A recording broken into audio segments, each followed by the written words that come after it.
재미있는 성경 이야기 캐스켓 MT. 와! 네네, 감사합니다, 감사합니다. 네, 감사합니다. 이거 화면을 카메라 조금만 밝게 해주시면 더 좋을 것 같아요. 감사합니다. 부탁드립니다. 네, 우와, 광주광역시에서 우리 화평환님, 하평환님, 광주. 감사합니다. 함께 해주셔서 감사하고, 우리 신재철 권사님, 또 민재, 미나, 민율, 이병 사모님 환영합니다. 네, 우리 광주에서도 지금 이 캐스켓 함께하고 있다는 걸 여러분 꼭 기억해 주셨으면 좋겠습니다. 자, 우리 캐스켓이 무엇인가? 캐스켓, 바로 이 대망의 시대부터 우리가 이제 신약 성경의 큰 그림을 5개의 시대로 우리가 나눠 본다면 EMPTY, 그래서 우리가 비었다. 예수 그리스도께서, 예수님의 무덤은 이제 채워진 게 아니라 비워졌다라는 것을 우리가 알 수 있듯이, 이제 EMPTY를 우리가 나눠볼 건데요. 먼저 이 시대는요, 익스펙테이션, 대망의 시대입니다. 우리가 말하는 중간사라 말하는 그 대망의 시대, 기원전 430년부터 기원전 6년까지의 말씀이고요. 그다음 그 역사이고요. 두 번째는 메시아, 예수 그리스도 시대입니다. 기원전 6년부터 기원 후 33년까지. 네, 예수님의 제 출생부터 사망까지 우리는 나눠 보았고요. 그 다음에 세 번째는 펜타코스트, 오순절 시대입니다. 오순절 시대의 역사는 기원 후 33년부터 65년까지. 그래서 우리는 지금 오순절 시대에 대해서 함께 나눠보고 있고요. 그 다음에 EMP, T는 뭐죠? 네, 티칭, 가르침의 시대입니다. 그래서 가르침은 똑같이 기원 후 33년부터 이제 95년까지 저희가 이렇게 쭉 함께 나눠보고 있습니다. 마지막으로 Y는 yet to come, 아직 임하지 않은 시대. 그래서 95년부터 지금까지도 우리 주님의 다시 오심을 우리가 대망하고 기대하며 나아가기를 소망합니다. 여기서 우리가 아직 임하지 않은 시대를 살아가는 우리의 모습을 한 가지 나누어 드리면요, 여러분 분명 성경 속에 기록되어 있는, 우리가 지금 새벽 예배 그리고 우리 큐티 책을 통해서 우리는 사도행전의 말씀을 나눠보고 있어요. 그럼 사도행전의 성도님들과 그 초대교인의 그리스도인과 오늘 우리의 믿음과의 어떠한 차이가 있는 것 같습니까? 그들과 좀 모습은 좀 달라요, 그렇죠? 그들의 삶의 목적은 딱 하나, 오직 복음 전파에 위해서 자신의 모든 것들을 헌신하고 쏟아붓고, 오직 그 열정, 아무리 핍박을 당하고 아무리 힘들고 어려워도 그들은 능히 견뎌내면서 그 믿음의 증진을 향해 서로서로를 돌아봤거든요. 우리도 분명히 똑같은 하나님을 믿지만 그들과 우리의 한 가지 차이점이 있다면 무엇이 있을까? 제가 생각해 보건대 다시 오실 그 예수님의 재림을 기다리는 마음이 좀 다르지 않나 싶어요. 그러니까 그들은 그들의 눈 앞에서 예수님이 하늘로 승천하셨거든요. 그리고 주님께서 마지막 사명을 감당하셨어요. 우리에게 허락해 주셨죠. 내가 다시 오리다. 너희 본대로 그대로 올 거야. 그러니까 예수님이 오늘 오실까, 내일 오실까, 그들은 이제 오실까, 저제 오실까, 다시 오실 그 예수님을 갈망하고 기다렸는데, 요즘 오늘날 신앙생활하는 우리들의 모습을 보면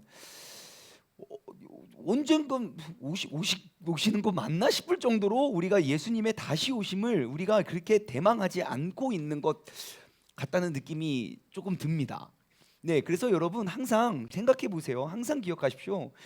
내가 누구를 만나고 내가 어떤 일을 할 때, 야, 이게 진짜 내 인생의 마지막이다 하면 그 마음가짐이 다를 거예요. 그래서 우리가 하루하루 우리가 말씀을 지키고 말씀을 이루면서 살아가는 우리의 삶 가운데 정말 다시 오실 그 예수님을 우리가 대망하고 갈망하면서 우리가 나아갈 수 있는 우리 모두가 되었으면 좋겠습니다.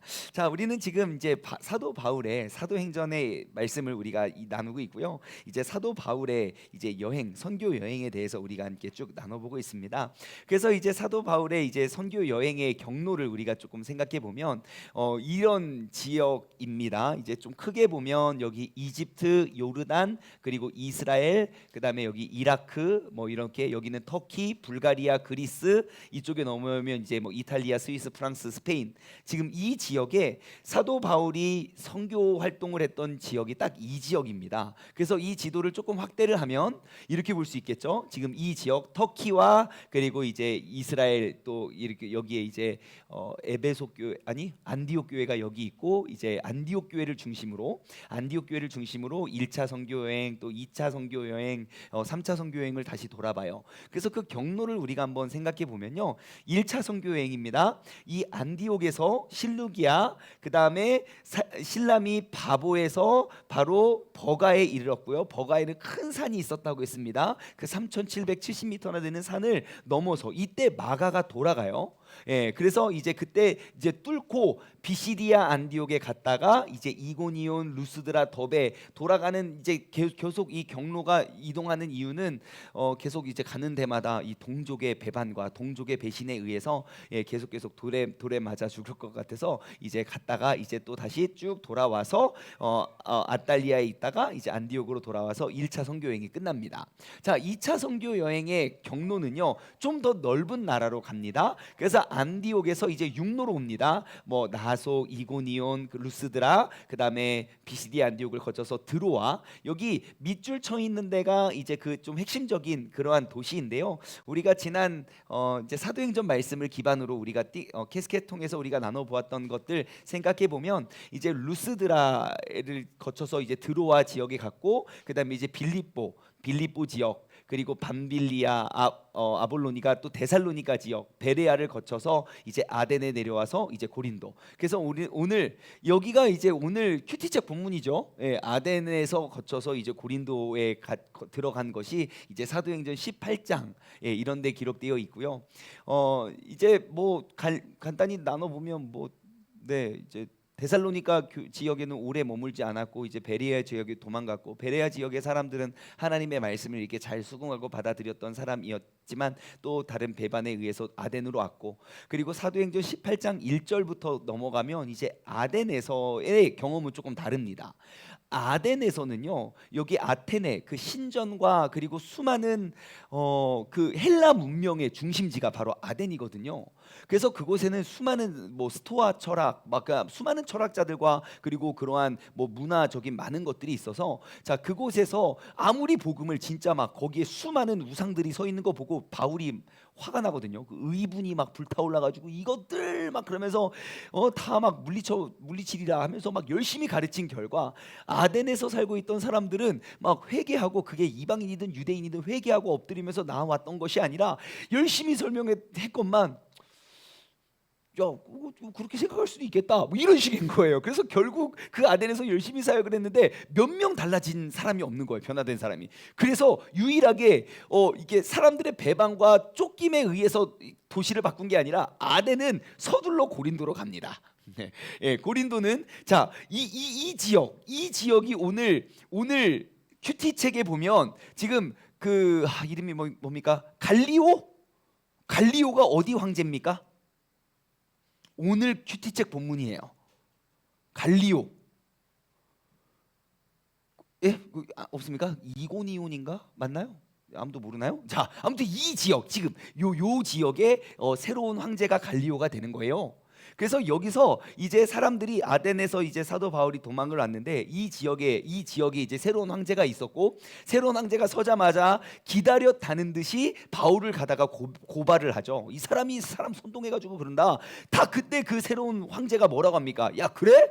야, 그 니네 일이잖아. 그게 이거 법적으로 잘못했어? 아니. 얘가 그러고서 문제 일으켰어? 아니. 그럼 니네끼리 알아서 일을 해라고 해서 그를 그냥 보내버리죠. 예, 아주 유능한 사람이에요. 그래서 이제 그 고린도에서 1년 6개월 동안 머물다가 이제 여기 갱그리아에 갔다가 이제 여기 가이사랴까지 한 번에 갈 수 있는 그런 그 차가 없어서, 배가 없어서 갱그리아에서 여기서 또 뭐 합니까? 머리 한번 밀어요. 나시린 선 이제 끝나서 머리 한번 밀고 쭉 와서 에베소에 머물러서, 에베소의 사람들이 너무 환영을 해주는 거죠. 와, 우리 바울 선생님 막 환영하고 있는데 뭐라고 합니까? 작별을 합니다. 빠이. 나중에 또 뜻이 있으면 내가 올게. 그리고 여기서 이제 기다리다가 다시 쭉 내려가서 가이사랴로 갔다가 결국 또 안디옥으로 올라가는 것이 이제 바울의 2차 선교 여행. 예, 아주 너무 신기해요. 우리가 지금 이게 캐스켓을 지금 몇 년째 하고 있는데, 아무튼 이것과 본문이 이렇게 잘 맞아떨어져서 너 이해하기가 더 좋은 것 같아요. 자, 이번엔 3차 전도 여행입니다. 3차 전도 여행은 방금 2차 전도 여행과 비슷하죠. 2차 전도 여행은 이렇게 한 바퀴 돌았다면 3차는 또 이렇게 돕니다. 굉장히 비슷해요. 안디옥 교회에서 또 출발해서 다소, 더베, 루스드라, 안디옥, 비스디 안디옥. 자, 여기서 아까는 드로아 쪽으로 올라갔는데 3차는 에베소로 갑니다. 에베소에서 무려 3년이나 여기서 복음을 전하고요. 그다음 쭉 올라가서 드로아, 뭐 빌립보 이렇게 쭉 해서 이렇게 돌아갔다가 고린도에서 다시 뒤로 돌아와서 이제 시돈으로 돌아왔다. 자, 이제 우리가 그 사도 바울의 1차, 2차, 3차 여행의 경로를 다 파악했습니다. 자, 그래서 이제 오늘은요, 우리가 지난주에 이어서 고린도 전후서 사도 바울이 고린도 전서와 후서를 쓴 이야기부터 우리가 함께 이야기를 나눠보고자 합니다. 아가야 지역이군요. 예, 맞아요. 아가야의 황제가 새로 아까 여기 이제 좀 댓글을 네, 유튜브 좋네요. 자, 여기 이게 아가야 지역이에요. 아가야. 예, 아가야 지역에 이 지역을 말하는 거예요. 제가 오늘 새벽에 약속했거든요. 오늘 저녁 성경 공부 오시면 아가야 지역이 어딘지 알려주겠다고. 예, 여기이고 여기가 이 아가야의 가장 핵심 도시가 고린도고 고린도 지역은 무역이 굉장히 활성되어 있고 왕성한 활동을 벌여서 사람들이 이제 돈도 있겠다. 그러니까 많이 쾌락을 하고 막 음란하고 좀 그랬던 도시에다가 이렇게 됐습니다. 갱그리아에 갔다가 머리 밀고 에베소에 갔다가 이렇게 돌아왔다. 자, 이제 우리는 그 고린도 전후서에 대해서 좀 나눠보기로 원합니다. 자, 기원 후 52년에서 56년 동안 있었던 이야기고요. 바울은 에베소에서 예상보다 길게 선교 사역을 합니다. 에베소에서 이제 3년 동안 이제 3차 선교 여행 때 3년 동안 에베소에서 머물면서 이제 그들을 이제 쭉 선교를 합니다. 그때 이제 고린도에서 성장하고 있는 그 이제 고린도 교회죠. 고린도 있는 그 고린도 교회와 이제 서신 그 편지를 주고받는 그것이 바로 고린도 전서와 고린도 후서 아는 이 두 개의 편지가 나오는 배경이 됩니다. 그 지금 기원 후 52년에서 56년경 있었던 그때에는요. 당시 그 편지를 배달하는 편지 배달원들이요, 에베소하고 고린도 사이를 사실 아까 보셨죠?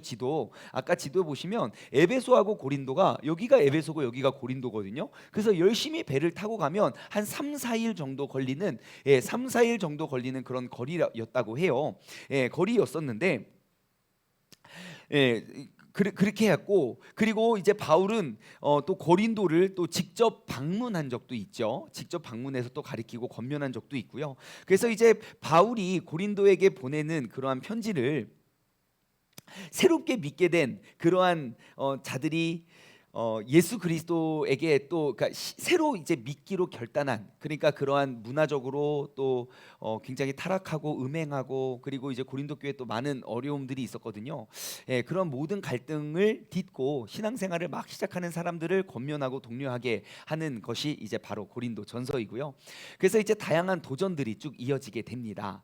그래서 이제 고린도 교회는요, 굉장히 젊은 사람들이 모여 있는 젊은이 교회였는데, 그래서 예수와 이방인, 그리고 부유한 자, 가난한 자, 그리고 남자와 여자가 우리가 어떻게 그리스도 예수 안에서 새로운 공동체를 이루어갈 수 있을지에 대한 그러한 이제 모습을 사도 바울은 가르쳐주고, 그래서 그들 안에 있었던 그런 분열, 그리고 성적 부도덕, 젊은 사람들이 모여 있으니까 다들 타락을 해도 그것이 잘못인지 모르고, 어찌 보면 오늘날 진짜 우리 한국 의 모습과 좀 흡사한 모습이 아닐까 싶어요.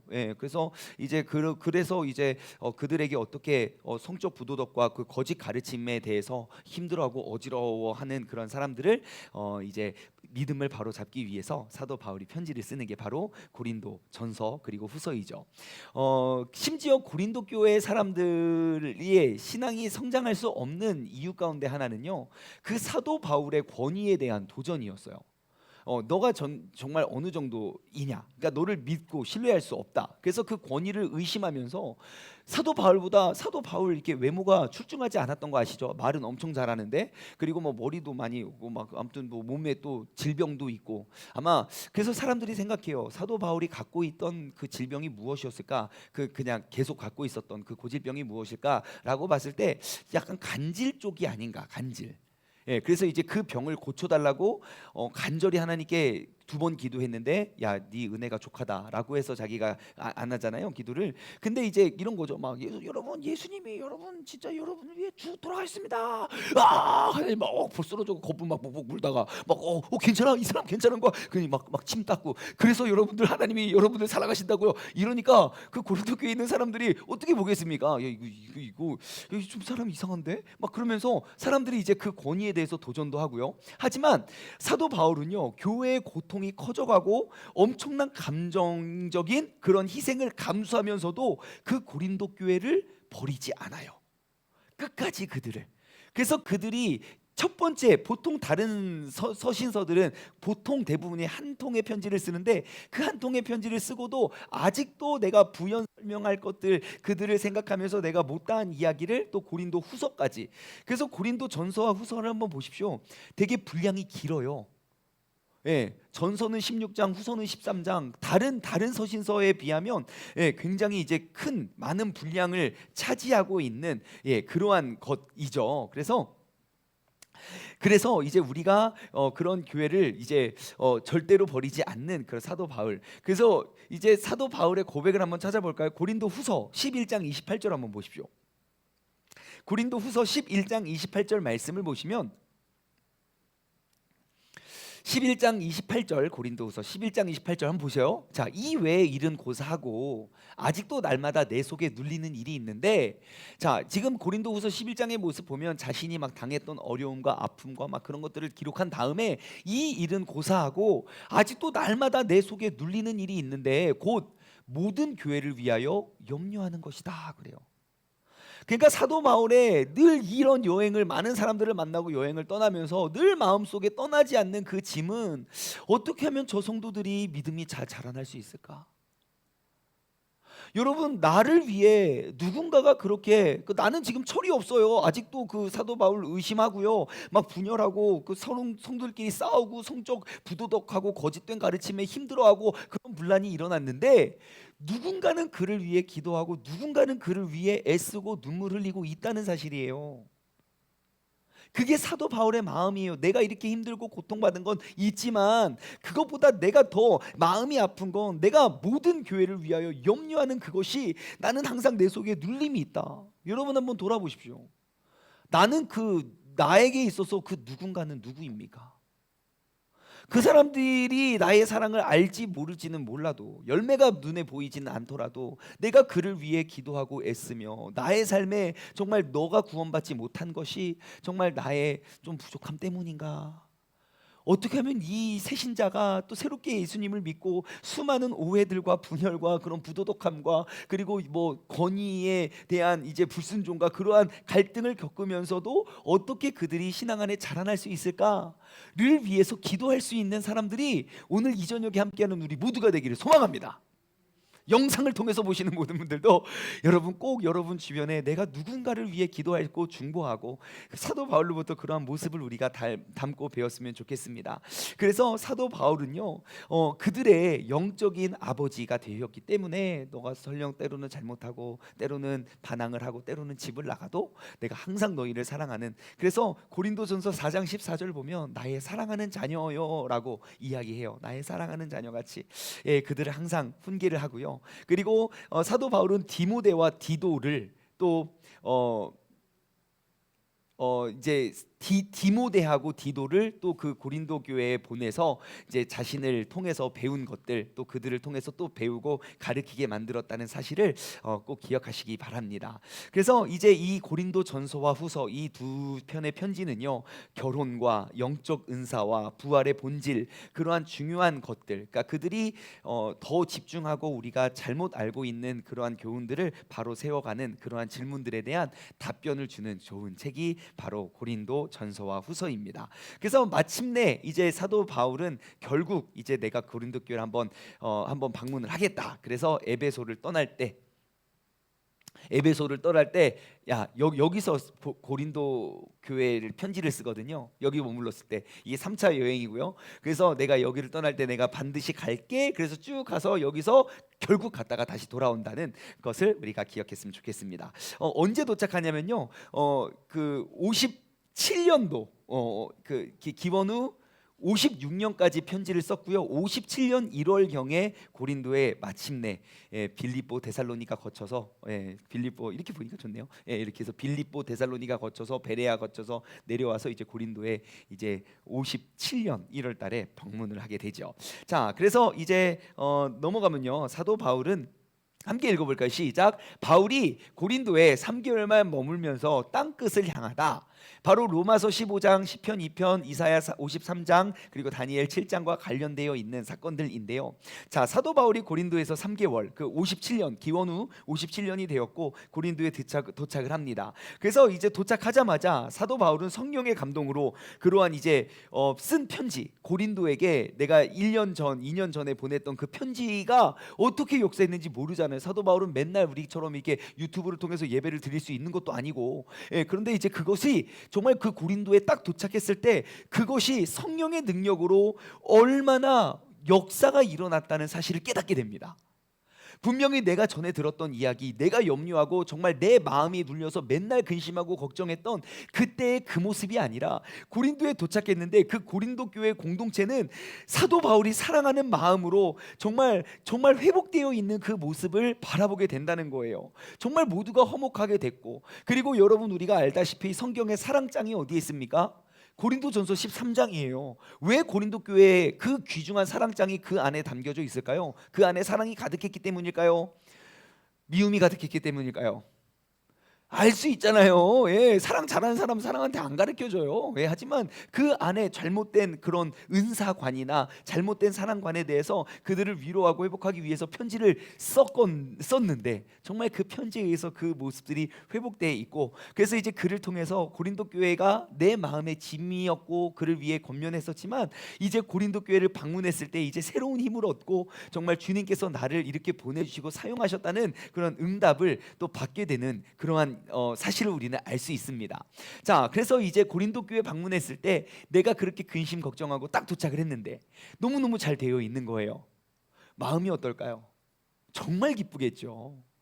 내가 무엇인가를 투자해서 얻었던 그냥 단지 그게 아니라 완전히 깨어졌던 그러한 관계와 공동체가 사랑 안에서 딱 하나 되어 있었다는 것을 바라보았을 때 얼마나 마음이 기쁘겠습니까? 그래서 바울의 사역 통틀어서 이 3개월 동안 머물렀던 그 3개월 동안 머물렀던 그 시기가 너무너무 사도 바울에게 있어서 중요한 그러한 휴가처럼 좀 마음의 휴식의 그런 시간이었습니다.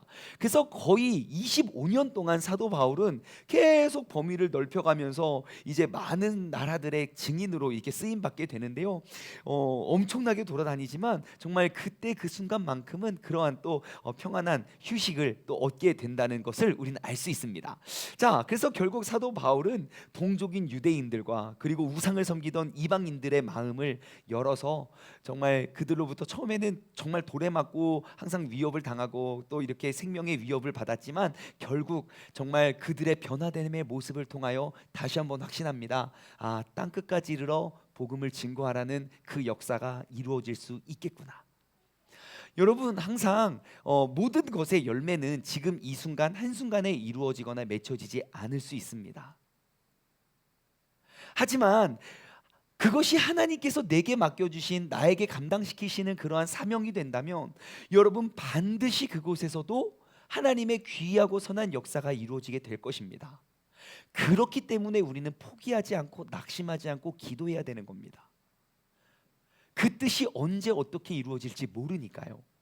그래서 항상 우리가 주님께서 우리 지금도 마찬가지입니다. 뭐 믿는 것도 다르고 분란도 많고 논쟁도 많고 교회들마다 그런 거 있지만 우리가 꼭 기억해야 될 것은 지금 이 순간에도 이렇게 모여 있는 사람들, 영이신 하나님은 그 사람을 통하여 지금도 그분의 귀한 일을 감당하고 계신다는 것. 뜻이 하늘에서 이루어진 것과 같이 이 땅에서 이루어질 때 우리가 쓰임 받는 그러한 도구임을 여러분 꼭 다시 한번 마음속에 새겼으면 좋겠습니다. 이제 성령님께서는요 그 바울의 마음을 또 다시 한번 격동시키셔서 그리스도의 복음을 가지고 이제 세계 극한까지, 이제 땅 끝까지 나아가게 하십니다. 그래서 이번에는 어디를 보냐면요, 서부 극단. 그 서부 극단은 오늘날 어디를 말하면 스페인을 말해요. 그래서 결국 그 사도행전의 맨 마지막에는 그 땅끝에서 복음을 전하다가 이제 끝나거든요. 왜냐하면 그들은 그 서부 극단이 땅끝으로 여겼기 때문입니다.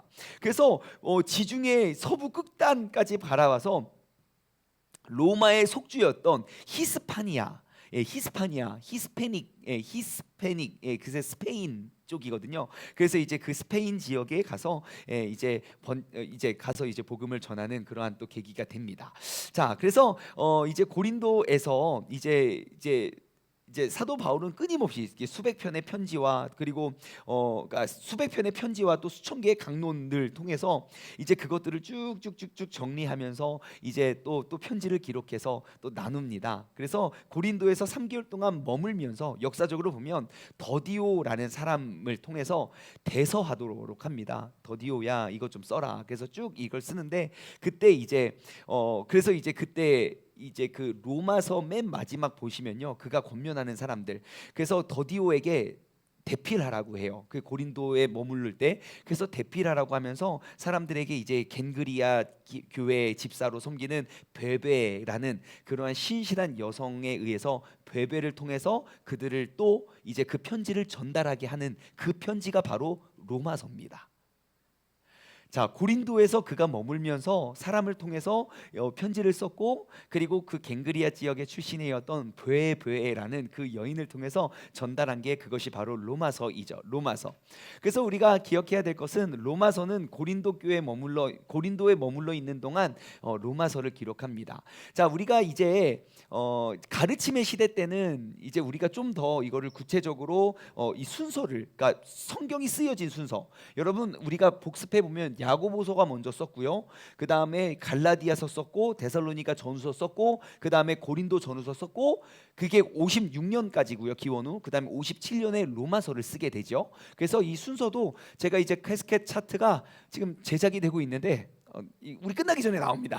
제가 꼭 최대한 빨리 제작을 해서 여러분 나눠드리도록 할게요. 그래서 그 표 차트 보시면서 하시고, 지금 온라인으로 지금 광주하고 동탄하고 화성시 동탄, 광주, 네, 또 대전, 네, 저희한테 나중에 제가 그거 나오면 저희한테 주소를 보내주시면 저희가 우편으로 보내드리도록 하겠습니다. 캐스켓 차트를 우편으로 보내드리도록 하겠고요. 아니면 여러분 구매해서 그냥 보셔도 좋지만, 네, 아무튼 그래도 되고 나중에 제가 이거 나오면 보내드리도록 하겠습니다. 나중에 주소랑 성함 나중에 가르쳐 주시면 좋겠습니다. 자, 이제 로마서를 기원 후 57년에 고린도에 3개월 동안 머물면서 이제 로마서, 정말 신약 성경의 제일 좋은 책, 복음서 다 좋구나.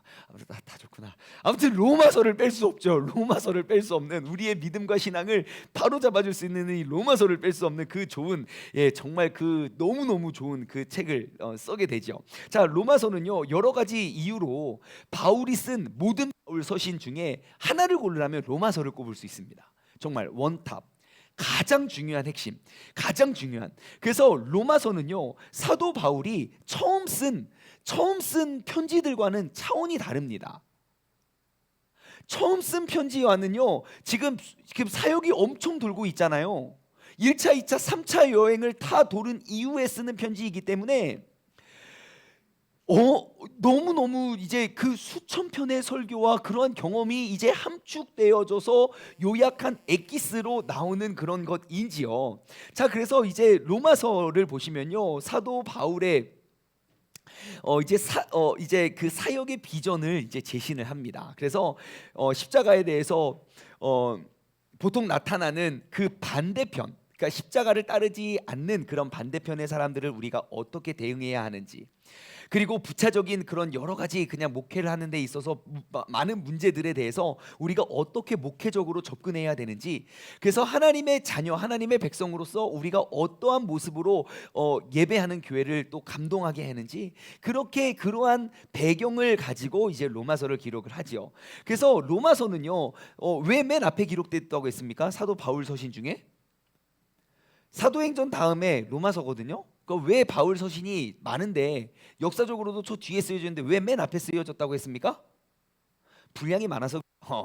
바울의 서신은 다 그렇게 길지 않거든요. 딱 짧게 함축해서, 고린도 전후서 좀 길지만, 근데 로마서는 제일 그래도 가장 길고, 그리고 많은 사람들은 그 로마서 보면, 목사님들 보면 로마서 강의하시는 분들 되게 많아요.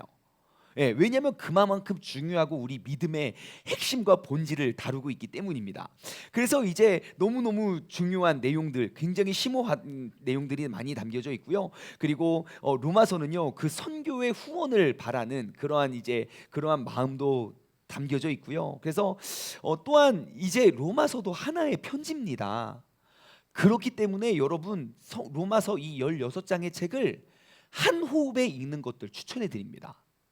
사실 이건 여담이지만 제가 성경 통독을 지금은 막 다독을 하고 있거든요. 그냥 예전에 항상 정독을 가다가 이제 다독을 막 하게 된 동기가 뭐냐면 뭐 진짜 대한민국 땅에 막 성경 통독 운동에 막 큰 바람을 일으키는 조혜련 집사님 아실 거예요. 그분은 지금도 만나는 사람마다 성경 통독하자고 그러는데 그 조혜련 집사님하고 저희 와이프가 같이 교제를 하는 거예요. 이렇게 같이 카톡으로 같이 성경을 읽다가 그러한 도전을 줬어요. 저 말고 저희 와이프한테 우리 로마서 백독하자. 로마서 한 권을 백독을 하자. 그래서 오늘부터 로마서 백독한다. 그래서 무슨 백독이 한 번도 저는 제 머릿속에는 없었던 개념이었어요. 한 권의 책을 100번씩 읽는다는 건. 근데 진짜 하루에 맨날 매일매일 로마서를 계속 이제 한 번 읽고 두 번 읽고 세 번 읽고 네 번 읽고 하는 거예요. 그러니까 맨날 읽으니까 계속 이야기를 해주는 거예요. 그래서 저도 한 50독쯤 됐을 때 그럼 나도 한번 같이 해볼까 해서 그때부터 성경 통독을 시작한 거예요. 로마서를요 처음에는 그 16장 읽기가 되게 어렵거든요. 근데 여러분 10번, 20번, 30번, 40번 한번 읽어보십시오. 한 호흡에 그게 읽어져요. 그래서 그 로마서 저는 50독을 딱 마치고 그때 결단해서 이런 식으로 성경을 한번 뚫어보자. 그래서 저는 성경 50독을 도전하고 있거든요. 그때부터 이제 막 그냥 빨리 그냥 막 그냥 막 이렇게 읽어 제끼는 걸로. 그래서 제가 지금 다 축적하고 있으니까 여러분 제가 내년 12월 달에 끝나요. 내년 12월 달에 끝나면 제가 그 노하우를 축적된 노하우를 이제 유튜브 영상으로 만들어서 이제 보낼 계획을 지금부터 대본을 짜고 있어요. 자, 아무튼 그렇게 해서 한 권의 책을 막 이렇게 뚫어보면요, 여러분 진짜 한 호흡에 그 한 권의 책을 다 읽을 수 있습니다. 이게 20독 30독 넘어가면요 로마서 30분 40분이면 딱 끝납니다.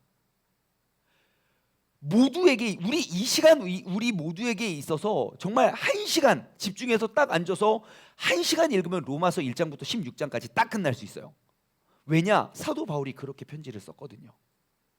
한 달이 지나고 두 달이 지나도 이 로마서 1장부터 16장까지 읽기 어려운 책으로 쓴 게 아니라 한 통의 편지임을 여러분 꼭 기억하십시오. 우리 신앙생활에 있어서 너무너무 귀중하고 중요한 한 통의 편지. 여러분 편지 읽을 때 우리 16장의 편지를 썼다고 치면 한 장 읽고 아유 야 너무 길어가지고 내가 내일 다시 읽어야겠다. 또 한 장 읽고 아유 나 너무 길어가서 야 3일 후에 다시 읽어야겠다. 그러기에는 내용이 너무 좋다고 칩시다. 그럼 이거 한숨에 다 읽잖아요. 그래서 여러분 꼭 로마서를 이렇게 읽었으면 좋겠고요.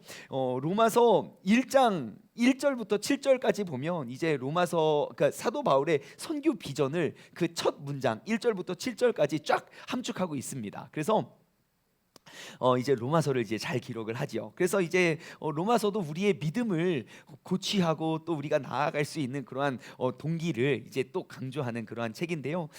이제 사도 바울의 선교 우리가 이렇게 쭉 큰 그림을 그리다 보니까 사도 바울이 강조하는 거 딱 하나 뭡니까? 예수 그리스도를 닮자는 거예요. 예수 그리스도가 우리의 구원자 되셨다는 것. 그리고 사도 바울이 그 1차, 2차, 3차 선교 여행을 떠나면서 항상 했던 거 새로운 도시에 가서 첫 번째 뭐 했습니까? 회당에 가서 전했다는 거예요. 항상 항상 회당에 가서 먼저 예수님을 전한 것. 그래서 항상 사도 바울의 모든 선교는 오직 예수 그리스도에 관한 좋은 소식, 그 기쁜 굿뉴스, 가스펠, 그 복음을 전하는 것으로 시작되었고, 그리고 항상 나의 죄를 돌아보며 나는 이전에 그렇게 예수님을 핍박했던 사람으로서 내가 살아가고 이렇게 나아갔던 그러한 것들을 계속 제시하고 했다는 사실을 여러분 다시 한번 기억했으면 좋겠습니다. 다시 말해 사도 바울의 모든 사역과 설교를 요약하면요, 개인의 회심, 내가 이전에 이렇게 죄인 되었지만 지금도 나는 그 나 같은 죄인을 구원해 주신 그 은혜 속에 내가 오늘도 엎드려지고 있습니다. 그 은혜의 고백은 사람들이 나를 배신하고 나에게 돌을 던질 때에도 내가 그 은혜를 기억함으로 그들 밑에 엎드리고 낮아짐으로 더욱더 순종해서 우리가 아름다운 공동체를 세워갑시다 라는 것이 이제 핵심이고요. 사도 바울 사역의 핵심이고요. 그래서 이제 로마서의 내용을 통해서 우리가 알 수 있는 건 정말 십자가에서 죽으신 예수 그리스도의 복음을 나는 부끄러워하지 않는다. 나는 복음을 부끄러워하지 아니하노니. 예, 설령 사람들이 조롱하고 설령 사람들이 손가락질을 해도 나는 복음이 부끄럽지 않다. 왜냐하면 이것이 유대인과 헬라인을 포함한 모든 자들에게 주시는 하나님의 능력이기 때문입니다. 여러분, 오늘날 우리가 왜 이렇게 이전의 사람과 우리는 다른 신앙생활을 하고 있을까요? 말씀은 똑같은데 그 말씀의 능력이 내 안에서 사라지지 않았기 때문이 아닐까 싶어요. 그 복음의 능력이, 그 구원의 능력이 정말 다시 한번 내 안에서 정말 유대인과 헬라인을 포함한 모든 믿는 자에게 구원을 주시는 하나님의 능력. 우리가 자랑할 것은 자랑해야 할 복음은요, 믿는 자와 믿지 않는 자를 다 포함해서 그들을 변화시킬 수 있는 그러한 능력이 되었으면 좋겠습니다. 로마서 여기 말씀 한번 찾아볼까요? 로마서 1장 14절에서 17절, 로마서 1장 14절에서 17절 말씀을 한번 보십시오. 너무너무 귀한 말씀들, 진짜 로마서는 매 장 너무 귀한데, 사실 16장만 막 사람들의 이름이 잔뜩 나와서 좀 재미없어 보이지만 그것도 조금만 공부하면 16장도 엄청 재미있습니다. 자, 보십시오. 헬라인이나 야만인이나 지혜 있는 자나 어리석은 자에게 다 내가 빚진 자다.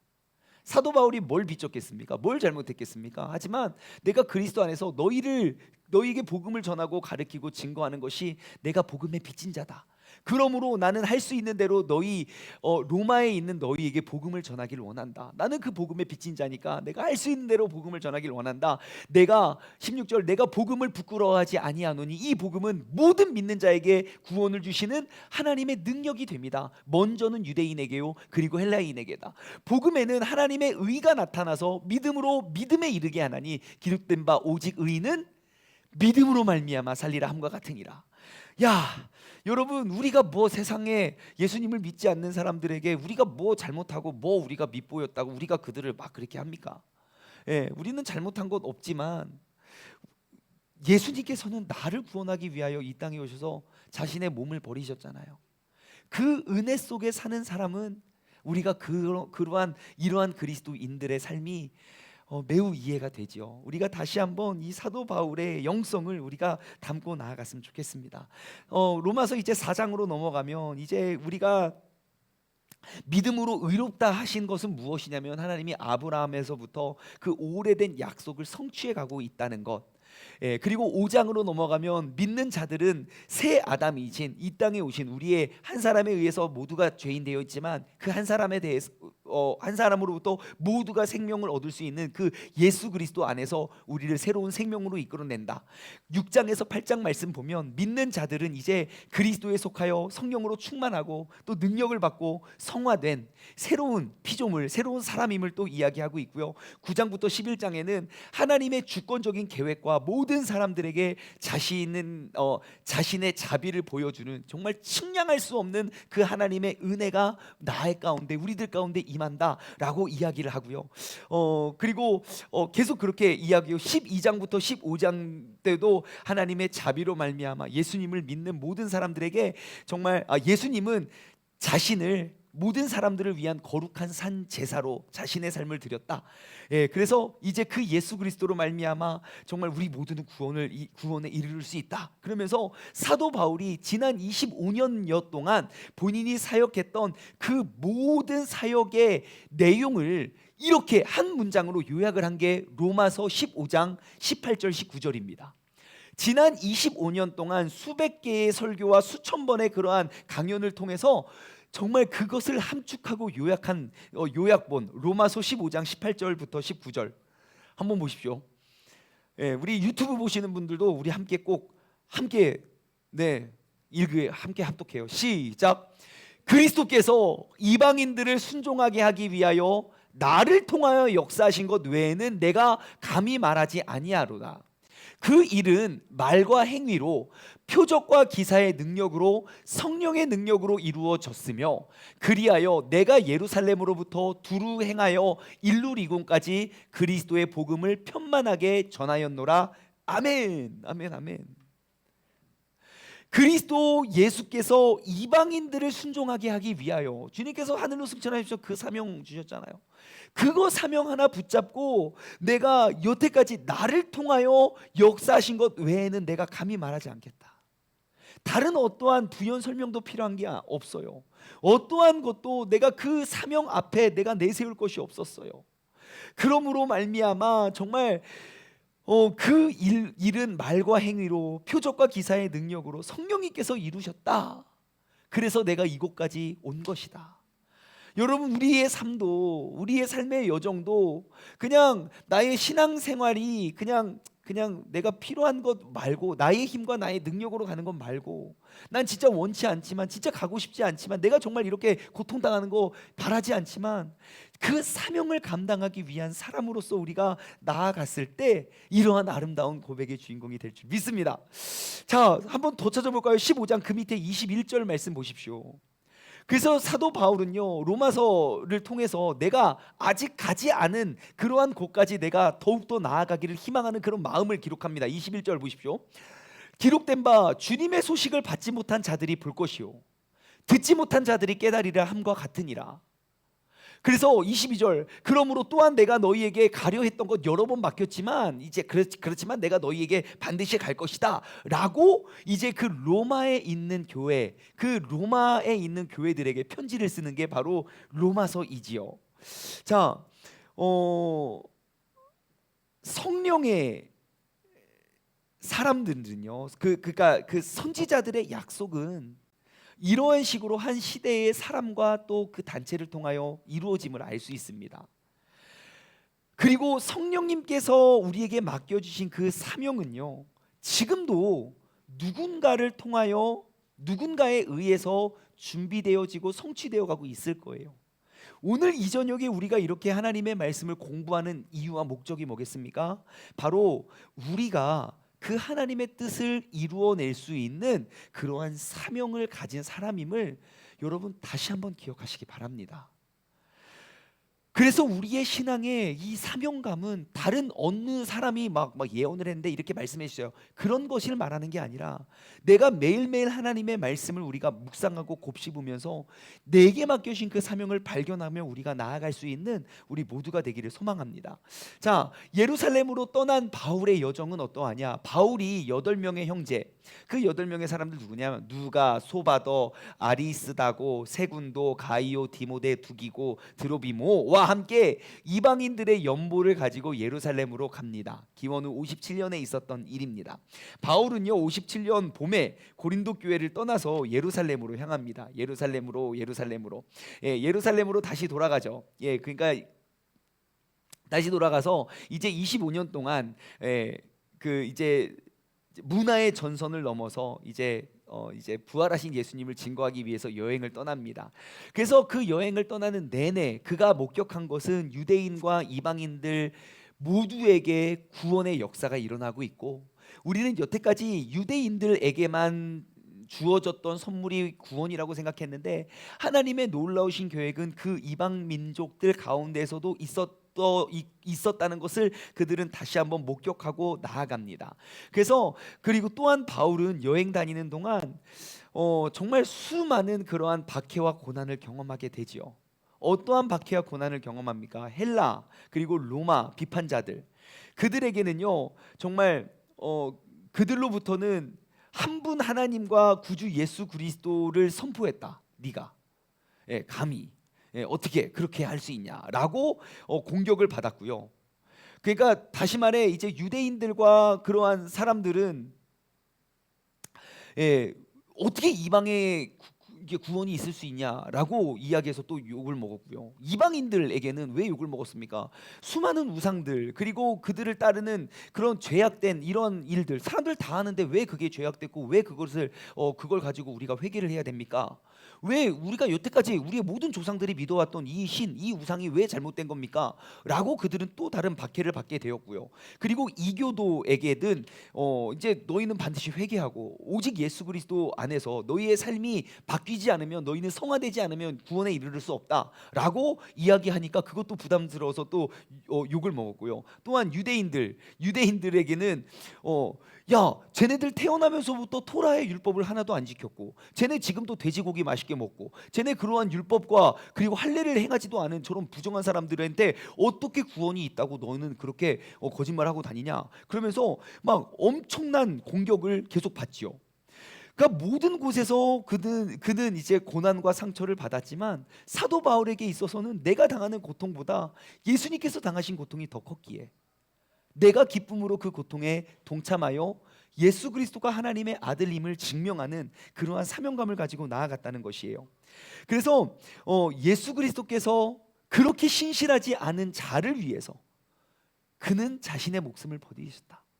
아마 사도 바울이 그 주님의 음성이 들렸던 그날, 다메섹 도상에 가는 그 길에 그 주님의 음성이 들리지 않았다면 사도 바울도 죽은 예수님은 그냥 죽음에서 끝났지만 살아나신 예수님의 음성을 직접 들었고 그 음성을 죽을 때까지 선포하며 나아갔던 그러한 삶의 그러한 여정이 됩니다. 그래서 사도 바울에게 있어서 복음이란 지나치게 자신만만한 이교도 사회와 그리고 교만하고 종교적인 민족주의의 그리스도의 주 되심과 정면 돌파하는 그러한 맞섬이었습니다.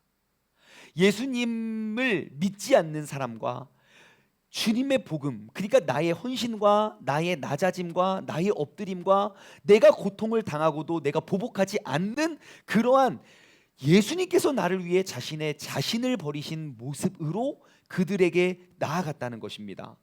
그래서 이 새로운 인류는 이교도에게 이스라엘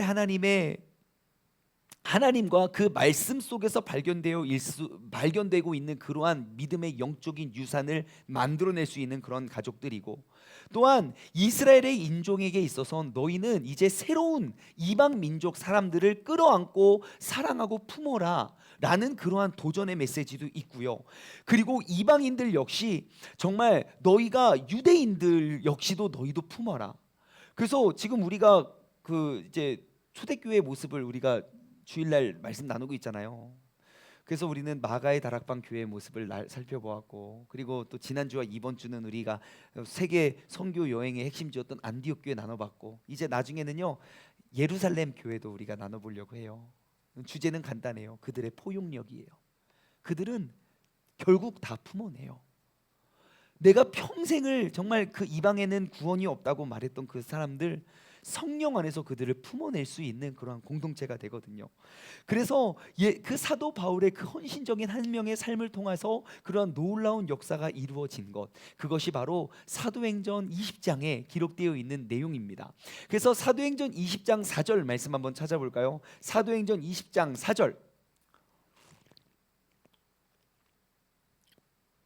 사도행전 20장 4절 말씀 보면요, 여기에 나와 있던 사람들의 이름을 쫙 기록하고 있어요. 아시아에까지 함께 가는 자는 베레아 사람의 브로의 아들 소바더와 데살로니가 사람 아리스다고와 세군도와 더베 사람 가이오와 및 디모데와 아시아 사람 두기오와 드로비모라.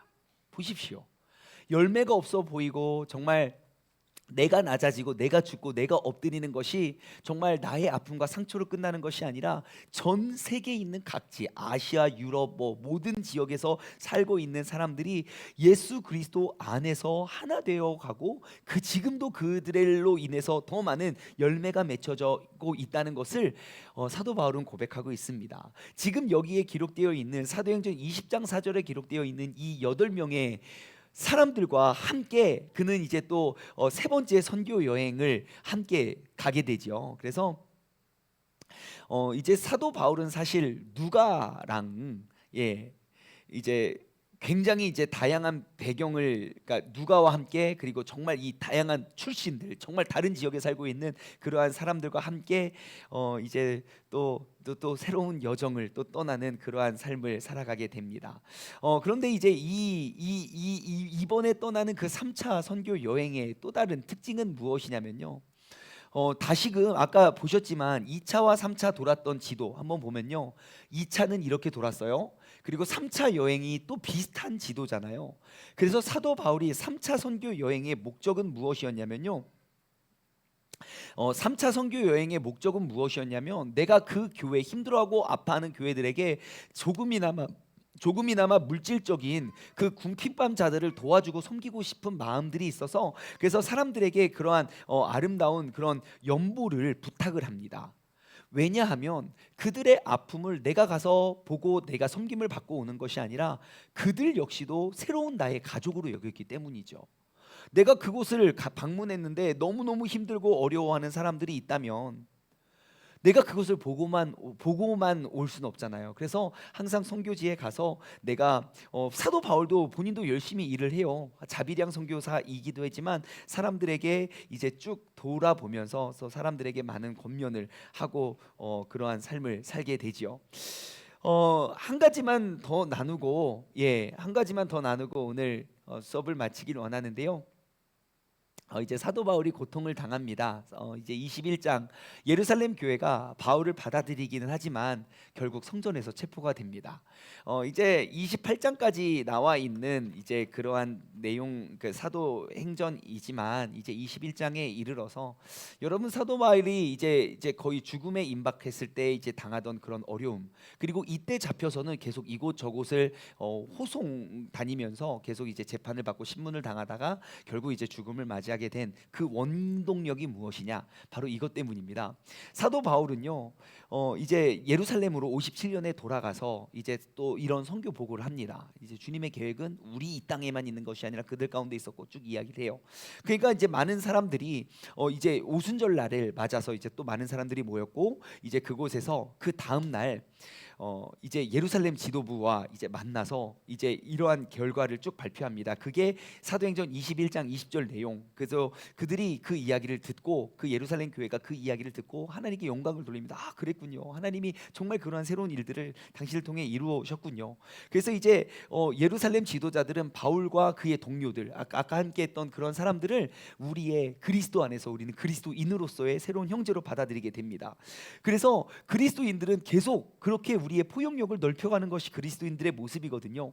그래서 이제 그렇게 하고 이야기를 전하고 가르쳤는데 그들을 받아들이지 못하는 부류들이 있었습니다. 그래서 결국 사람들이 이것저것을 요구하기 시작하는 거예요. 그래서 그들의 요구에 이제 부응하기 위해서 나름 사도 바울은 그들과 함께 왔던 이 8명의 사람들과 함께 나실인의 서원에 함께 참여합니다. 그리고 그들과 함께 정결 의식을 하고요. 그리고 재물에 대한 값을 내고 성전의 제사장들에게 이제 이런 것도, 우리는 이제 이렇게 합법적으로 우리가 유대인들의 진짜 그런 전통을 따르는 가족이 되었다라는 것을 보여주기 위함이었어요.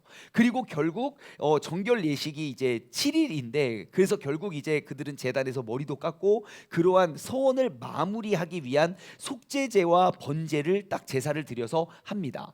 그리고 7일이 거의 다 되었을 때 사도 바울이 성전에 딱 들어가요.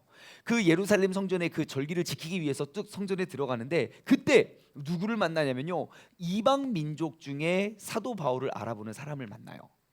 근데 여러분, 예루살렘 성전에는 그 이방인들이 들어갈 수 없는 그 뜰이 있었거든요. 그래서 예루살렘 성전을 보면 여기에 사진이, 성전에 보면 여기 있을까요?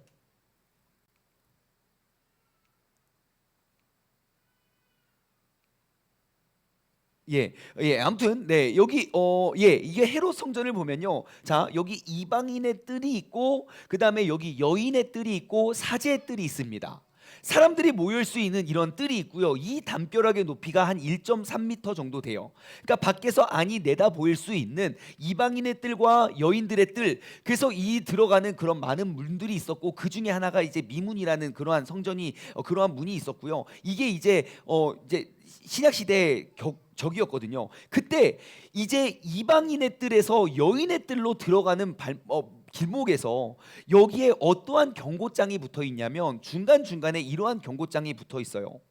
어떤 이방인도 성전과 뜰을 둘러싼 난간 안으로 들어올 수 없다. 만약에 그렇게 하다가 적발이 되면 곧 죽음으로써 책임을 지게 될 것이다. 그러니까 이방인의 뜰에서 여인의 뜰로 들어가는 이러한 문, 그러니까 이 담벼락 1.3m 높이 되는 담벼락을 건널 수 있는 건 유일하게 유대인들만 되어야 됐어요. 그래서 사도 바울은 그래서 이제 그 이스라엘 이제 이 여인들의 뜰, 즉 다른 말로 이스라엘의 뜰인데, 그 이스라엘의 뜰로 들어가는 그 문에 또 그 이방인들이 나와서 그 바울을 알아보고 그들과 함께 교제하는 그것에 드로비모라 하는 사람, 사실 그 드로비모는 이 안에 들어간 적이 없습니다. 밖에 머물렀습니다. 하지만 사람들이 그 드로비모와가 사도 바울이 그를 데리고 들어갔다고 착각을 하고 그를 고발하게 되죠.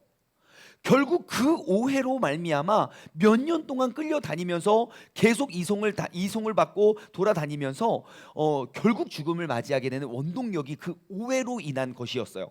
사도행전 21장 28절 한번 볼까요? 사도행전 21장 28절 말씀을 보면 이렇게 기록되어 있어요.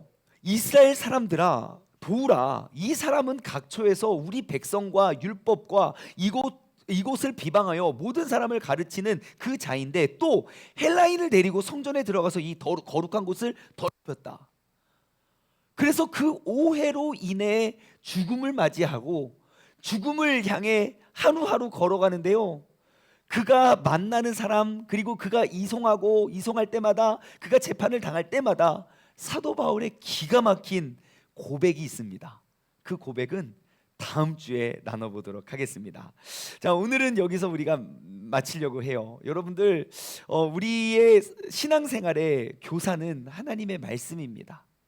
여러분, 지금까지 나의 신앙생활을 이끌어왔던 그러한 우리의 신앙의 선생님은 어떠한 사람이나 어떠한 문화이나 어떠한 교회가 되어서는 안 됩니다.